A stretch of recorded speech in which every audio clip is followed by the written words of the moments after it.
Now, archaeologists have discovered ancient rock carvings at the city of Mosul's monumental Mashki Gate.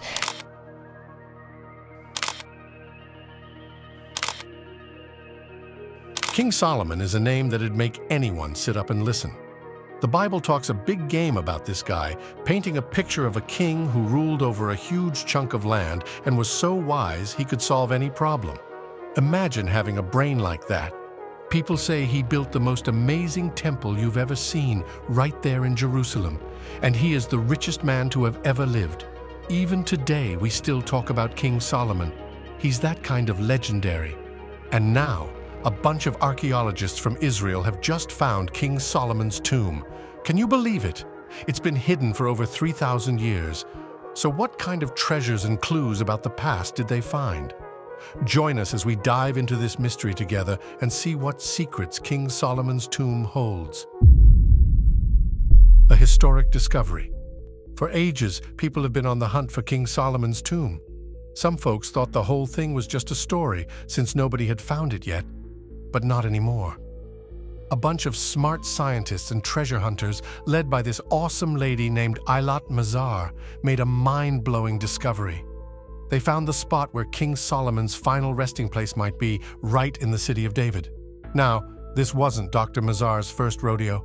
Back in 1986, she found a super old gatehouse near the city of David. At the time, she couldn't say for sure if it was Solomon's, so she kept quiet about it. Fast forward to 2009, Dr. Mazar decided to dig around the gatehouse again. Can you believe she found a whole bunch of super old stuff everywhere she dug? This stuff was like a time capsule from way back when King Solomon was alive. With all these new clues, she took another look at the gatehouse and realized it was probably built around the 10th century BC, which is when King Solomon was boss.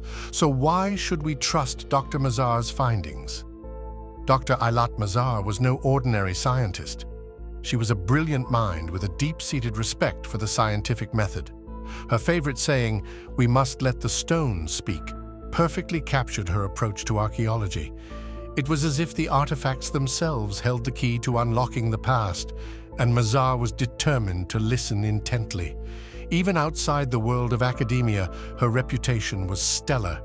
Herschel Shanks, a well-known American lawyer, wrote a glowing article about her in 2007 for Biblical Archaeology Review. He didn't mince words when he praised her professional skills, saying that no one would dare question her abilities as an archaeologist. Mazar was often labeled a biblical scientist, a term that accurately reflected her unique approach to research. Unlike many of her colleagues who kept their religious beliefs separate from their work, she saw no conflict between the Bible and scientific inquiry.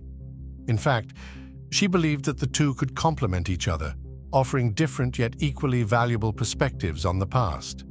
This open-minded attitude was refreshing in a field where science and religion were often seen as opposing forces. Among the countless treasures unearthed at the excavation site, over 30 bullae were discovered. These tiny clay seals, once used to close documents, held the potential to reveal fascinating details about the people and events of the past. One particular bulla caught Mazar's eye, sparking a level of excitement that was rare in the usually reserved world of archaeology. Her enthusiasm was a stark contrast to the skepticism that often greeted attempts to combine science and religion. It was clear that Mazar's deep knowledge of archaeology was instrumental in making this groundbreaking discovery. What made this find even more remarkable was that the team hadn't set out to find Solomon's tomb.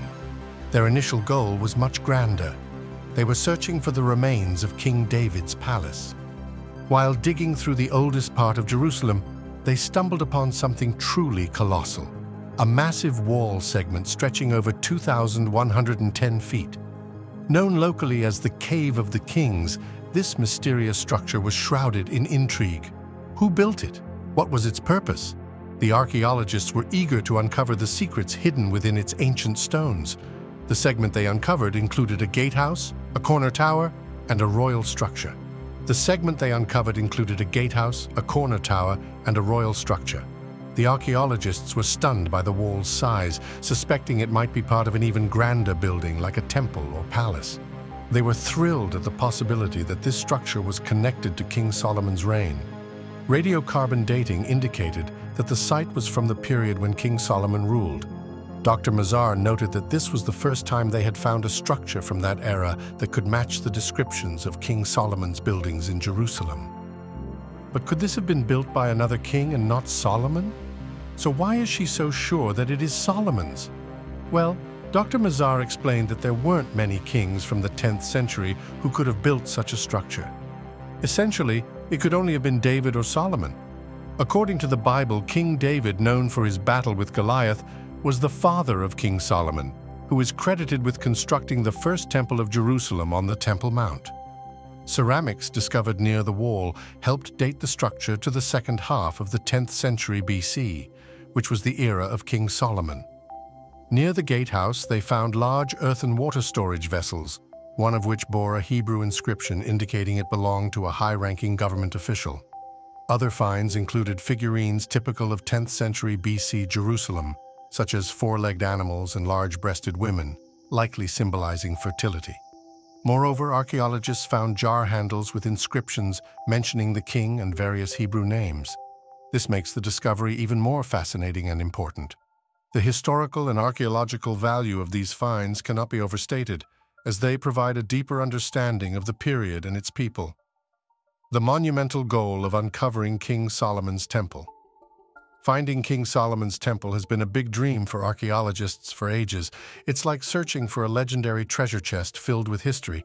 Recently, they stumbled upon a pretty cool discovery, a piece of an old wall in Jerusalem's Ophel area. This spot is super old, and people think it's where King David, Solomon's dad, had his palace. This new find is like adding a missing puzzle piece to the story of the area. It makes the tales about King Solomon, the super-famous ruler of ancient Israel, seem even more real. Before, some people thought he was just a small-time leader, but this discovery paints a picture of him as a powerful king who ruled over a big kingdom, just like the Bible says.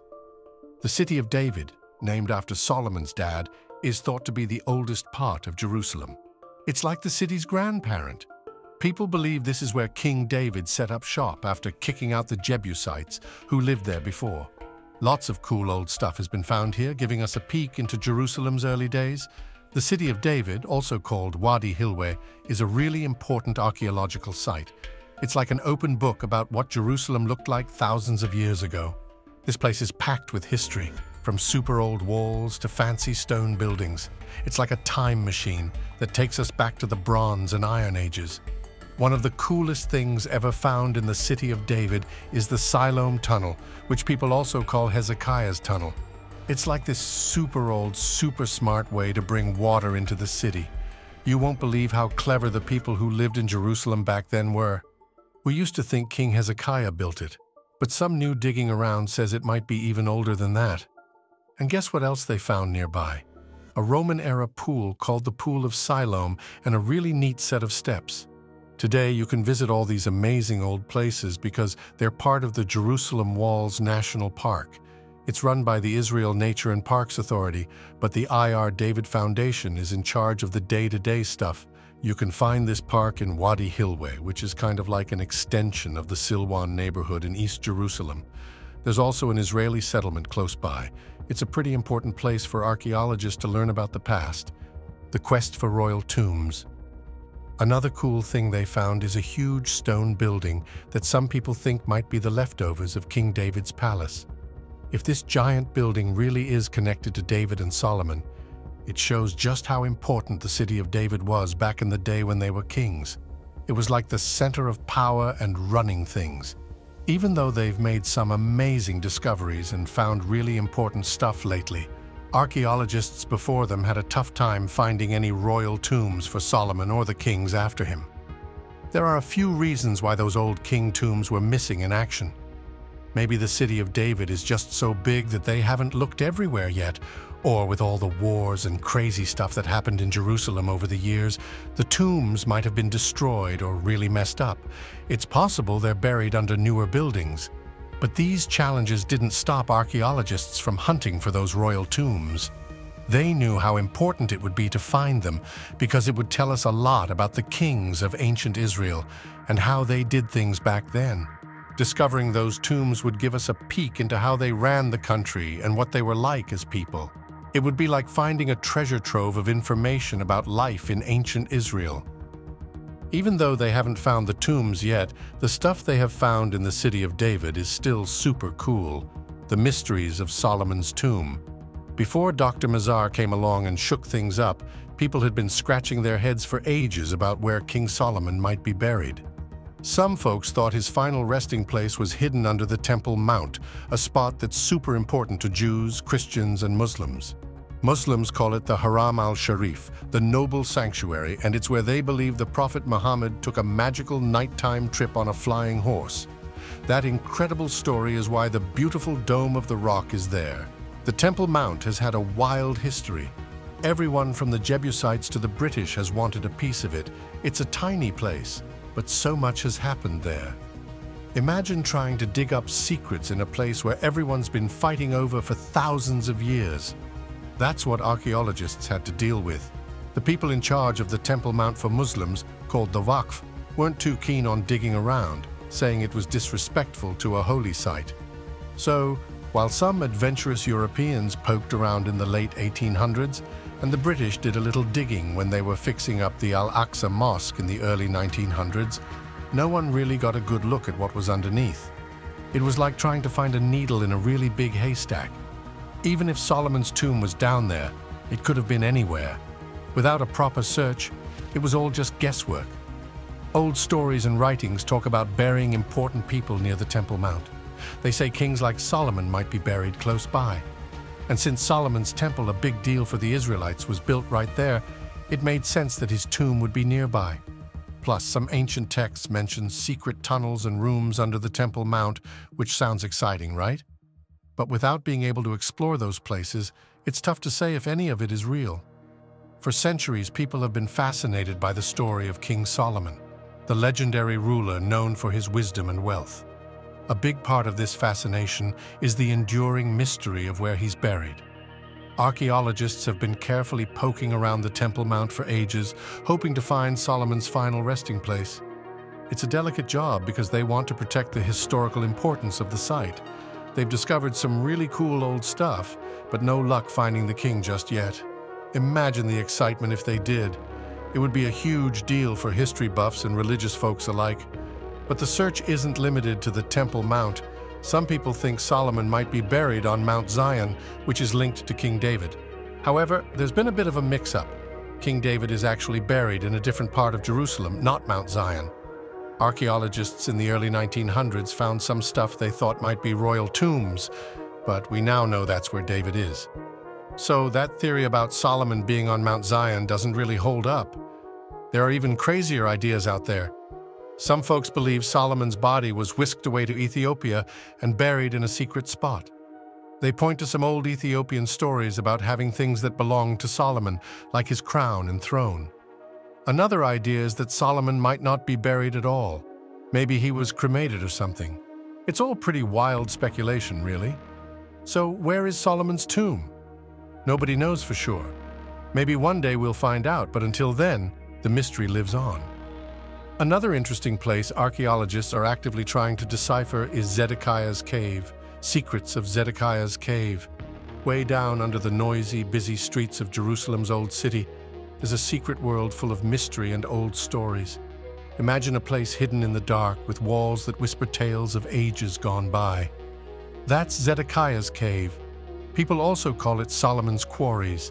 It's a huge hole in the ground made of limestone rock, and it's been a puzzle for smart people, adventurers, and curious travelers for hundreds of years.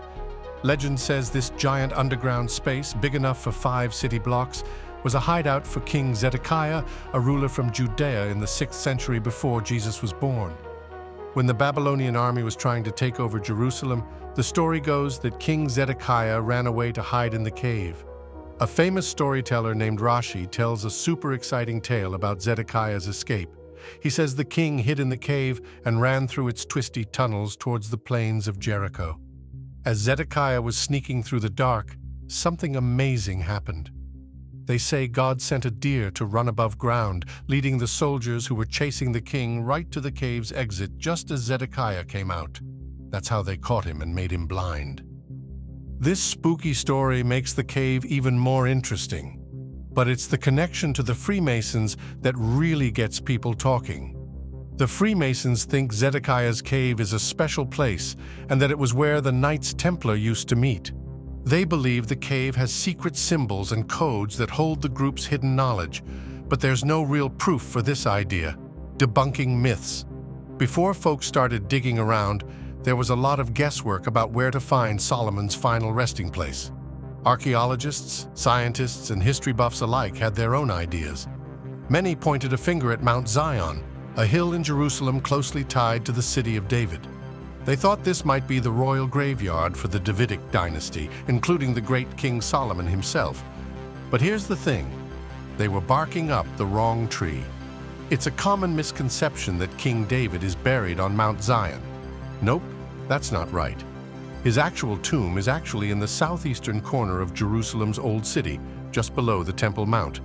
This area is known today as Ir David, or the City of David.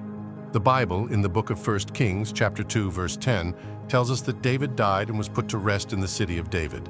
It also gives us a timeline. David ruled Israel for 40 years, 7 of those in Hebron and the other 33 in Jerusalem. After David passed, his son Solomon took over. Now, let's clear up something about Zion. When people talk about Zion, they're usually referring to ancient Jerusalem. But there's a mix-up that happened in the Middle Ages. Pilgrims from the Byzantine Empire got a bit lost and thought the hill south of the Armenian Quarter in today's Old City was part of the Old City. So they called it Mount Zion. Truth is, the city David conquered was on a lower hill south of the Temple Mount. This was originally a Jebusite city, but David made it his capital. For over 200 years, this was the whole of Jerusalem. Later on, the city grew and spread westward, eventually including the area we now call Mount Zion. So, for ages, people had the wrong idea about where King David was buried. Then, in the 2nd century, Jerusalem got into a lot of trouble. The city was destroyed, Jews were sent away from their homes, and people started to forget where David's tomb was. Luckily, the Bible gives us a hint. It says that David, Solomon, and a bunch of other Judah kings over the next 150 years were buried in Ir David, which is probably part of today's City of David. Early archaeological discoveries. Back in 1913, a French guy named Raymond Weil started digging around in Jerusalem's City of David. He thought he might find some old tombs, maybe even the final resting place of those early kings from the Old Testament. Some people didn't buy into his ideas, but another archaeologist named Jeff Zorn thinks Weil might have been onto something. For ages, folks believed King David's tomb was on Mount Zion. That's what a historian named Josephus said in the 1st century. But if you look at the old Bible stories, it sounds like David and the other kings from that time were buried closer to the southern end of the old City of David. Jeff Zorn has a pretty interesting theory. He thinks there might be 2 old tunnels in the City of David where they buried those early kings. A long time ago, in the 1800s, a diplomat named Charles Claremont thought something funny was going on. He figured the curvy path of Hezekiah's tunnel was made to avoid messing with the old kings' graves. Weil started digging on some land owned by a guy called Baron Rothschild in 1913, then kept going in 1914 and again from 1923 to 1924. Even though people had dug around there later and messed things up, Weil found some cool stuff. Old walls, pools for rituals, water tanks, and a round tower that might have been for keeping pigeons. But the biggest deal was 9 spots carved into the rock that looked like tombs. He thought the fancy ones, called T1, T2, and T3, might be where the Old Testament kings were buried. After hearing all this, some people think maybe Solomon's tomb was hidden on purpose to keep bad guys away. That was a common thing to do with royal graves back in the day. Some folks even think Solomon might be buried somewhere else, maybe outside the old City of David, because of trouble with politics or religion during those crazy times. Now, let's talk about the Tomb of the Kings in Jerusalem. It's open to visitors now, but for a long time people thought it was the final resting place of King David and King Solomon. Turns out, that's not quite right, but the name stuck. This place is super old, built around the year 100. A French explorer named Louis Félicien de Salcy was one of the first people to really look around the place in 1863. He was hoping to find proof that David and Solomon were buried there. Some folks think his dig was the start of modern archaeology in Jerusalem. Anyway, he found some old coffins, and one of them with some writing on it is now in a famous museum in Paris. Imagine this, a dark old room filled with shadows. That's where King Solomon's body was chilling for thousands of years. Dr. Jonathan Hayes, a smart archaeologist, is looking at the body, his breath making little clouds in the cold air. After 3,000 years, they finally opened the tomb where Solomon was supposed to be. And guess what? They find his crown. It's covered in shiny sapphires, and there are cool pictures on it showing how smart and strong Solomon was. As the archaeologist, Hayes carefully looked over the king's fancy walking stick, a feeling of wonder filled the old burial place. The walls were covered in scrolls that everyone thought were lost forever. These scrolls told stories of teaming up with other countries and taking over lands which changed the world a long time ago. One scroll was in amazing shape and had Solomon's own thoughts about fairness and running a country. The writing was beautiful and kind of hard to figure out. Hayes's heart was pounding as he realized how much history he was seeing. Could these old things change how we think about Solomon's time as king? Every little thing, from shiny gold decorations to old coins, gave us clues about a time that was full of secrets and power. These discoveries were going to tell us more than just about Solomon. They were going to show us the complicated story of old kingdoms that no one remembers. Hayes was thinking about all this and wondered what other secrets were buried under the ground, waiting to be found. When you look at old stuff and think about what might be true, it gives you interesting ideas about where Solomon's final resting place could be. Some of these old things are called bullae and seals and have names on them from the time of the Bible, even from when Solomon was alive. These are like little puzzles that show us where his tomb might be. A bulla is like a tiny tag made of clay or soft metal. A long time ago, people used these to make sure that important papers couldn't be changed. Around 8,000 years ago, farmers in a place called Sumer used little clay things to keep track of their animals and stuff. Later, they wrote on the clay instead of using the things. And this is how writing started about 3,100 years ago. The first ones were found in a place called Zagros in Iran. After that, people started making similar tags out of metal and called them bullae. Most were made of lead, but some rich people even made them out of gold, like the kings of the Byzantine and Holy Roman empires. Now let's take a look at some recent archaeological discoveries. Recently, some folks digging around in Israel found 6 fancy clay seals. This was a big deal because it showed that this place wasn't just some sleepy little town. It was actually a busy center for running the country and doing business. The stuff carved on these seals is really impressive, showing off how smart and talented people were back then. They even found seals and papers that prove they had a good system for running the kingdom.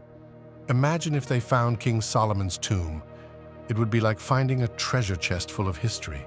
Not only would it prove all those old Bible stories were true, but it would also show us just how rich and powerful the old Israelite kings were. Everyone would want to come check it out and learn all they could about life back then. But finding Solomon's tomb isn't a walk in the park. The land is rough and there's a lot of trouble going on there. It's hard to dig around and look for things when you're not safe. Plus, finding one tiny tomb in a huge old place is like looking for a needle in a haystack. It takes a lot of time and planning. Even though it's tough and time has passed, people still love the idea of finding Solomon's tomb. There's a place called the Tomb of the Kings where they think some royal people might be buried. And guess what? They found some cool stuff there and in the city of David, like seals with names of kings people thought were just made up. This has made everyone super excited about learning more about the old days. So this is perhaps the most important question. Is King Solomon's legacy fact or fiction? Even though we've found some pretty cool stuff, there's still a lot of back and forth about whether people like David and Solomon were real or not. For instance, some folks digging around found what they think are Solomon's stables in Megiddo, which is the place they think Armageddon will happen. The Bible says Solomon had a bunch of horses and chariots in Megiddo and 2 other cities. But when they looked closer, they didn't find any horse bones or anything that really looked like stables. So, that's a bit of a puzzle. People have also been hunting for Solomon's famous mines because he needed a lot of stuff to build the first temple. Most of the time, they haven't found much. But in 2017, someone found a big old copper mine in Jordan that's really old. It's from about the same time Solomon was around. So, if Israel owned that place, they could have gotten rich and had lots of stuff. Besides looking for stuff in the ground, people who study the Bible have been taking a closer look at the stories about Solomon. There are some really wild tales, like him having 700 wives and 300 girlfriends. That's a lot of people. They also say one of his wives was the pharaoh's daughter, but there's no proof of that in Egyptian history. People think Egyptian kings were scared to give their daughters away because it could cause problems. But one of the craziest stories is that Solomon had a whopping 1,400 chariots. That's a huge army. But we haven't found any real proof of his stables, and the Bible says the Egyptian king Shishak came and beat up Israel just 5 years after Solomon died, taking all the temple's stuff. If that's true, Solomon's army couldn't have been that strong. Because of all these big stories, some people who study the Bible think maybe Solomon was made to sound way cooler than he really was. They might have wanted to make their people seem as important as other famous kingdoms. Solomon's legacy in modern culture. King Solomon's enduring legacy continues to captivate and inspire modern culture across a variety of platforms. Renowned for his extraordinary wisdom and unparalleled wealth, Solomon's narrative has been a fertile ground for artists, writers, and filmmakers who have reimagined his story in countless ways. In literature, Solomon's legendary judgment and proverbial sayings are often referenced to depict moral dilemmas and the quest for wisdom. His figure embodies the archetypal wise king, a motif that appears in novels and stories where leadership and moral judgments are central themes. For instance, modern authors like Dan Brown have woven elements of Solomon's wisdom into thriller novels, using historical and mythical elements of Solomon's reign to drive secretive and arcane plots. The depiction of Solomon in film and television often emphasizes his role as a builder of the first temple and his complex personal relationships. Films such as The Kingdom of Solomon portray him as a wise but troubled monarch, grappling with both divine expectations and personal flaws. These portrayals not only bring the biblical narrative to life, but also offer a platform for exploring contemporary issues of leadership, governance, and morality. Solomon's influence extends into the arts, where his famed judgment of splitting the baby is a recurrent theme in paintings and sculptures, symbolizing the essence of true wisdom and justice. His image and the artifacts associated with his reign, like the Seal of Solomon, are iconic symbols in esoteric traditions and are frequently used in decorative arts. In education, Solomon's proverbs are often used to teach values such as discernment, justice, and prudence. His figure is invoked in discussions about ethical leadership, often serving as a benchmark against which complex decision-making is analyzed. Thus, Solomon's figure not only enriches cultural products, but also serves as a perennial source of inspiration and reflection on human nature, governance, and wisdom. Through these modern reinterpretations, Solomon remains a vibrant and relevant figure in global culture, archaeological controversies, and debates. The search for tangible evidence of King Solomon's reign has ignited significant controversies and debates within the archaeological and scholarly communities.